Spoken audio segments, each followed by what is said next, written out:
Shift Shop, round 2, day 20. Essentially, we are done. We did the Super Shift Core and the Super Strength 50. And that is basically it for round 2. Of course, we do the mobility tomorrow, but of course, that's just stretching. And I'm also going to include the foam roller in that tomorrow, just to roll out everything before going into Beast Week next week. Now, the good thing is that doesn't even start until Tuesday because we have the holiday on Monday. So essentially, I'll have stretch tomorrow, and then I'll have the day off on Monday, which I'll probably end up doing another stretch. Maybe I'll drop back into my my T25 stretch, which is my all-time favorite. So I'll have 2 days of stretching before we get into Beast Week, and really looking forward to that. Excuse me, bit my lip there. What the hell? Can't even talk, right?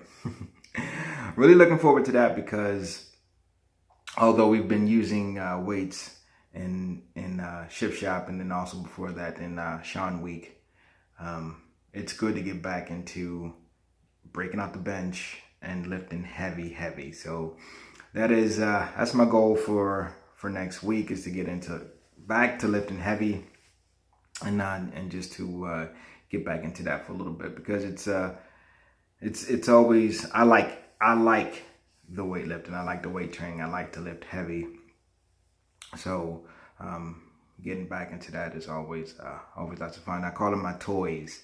I get to play with my toys next week, so that should be interesting. And again, we have the Prepare to Be Obsessed group with Autumn Calabrese, which is also going on. That starts next week. I'm going to be a little bit behind on that since I'm doing Beast Week next week, but that's not a problem.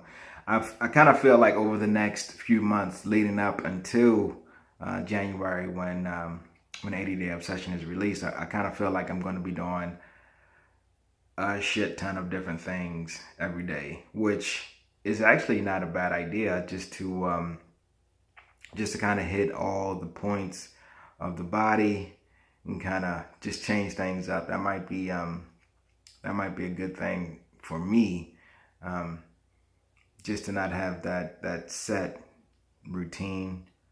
Although set routines are good, and because you have the meal plan and everything going with that, I'll probably pick a meal plan to go with for whichever program is live at the time, and then just pop back and forth with different workouts from Shift Shop, from whatever is going on in Autumn's group. And I'm sure there'll be more things released on BLD as well. So it's going to be an interesting next couple months. And again, I'm just looking forward to it. So, that is that. Again, it's a weekend, and it's a holiday weekend. And I don't know, the weather just changed drastically from the last 2 weeks. So I think right now it's under 60 degrees, which is kind of ridiculous. So don't just sit around eating your soups and trying to stay warm with snacks and stuff like that. Maintain your discipline and continue to prepare your meals, because that, I think, is one of the most important aspects of health and fitness that a lot of us kind of forget about and put to the side sometimes. But you have to be diligent and be mindful of what you're eating. And the meal prepping goes into that. So like I said, I'm getting down off my soapbox now. If you haven't pressed play yet today, make sure you press play. Keep your nutrition on point. And as always, just have fun.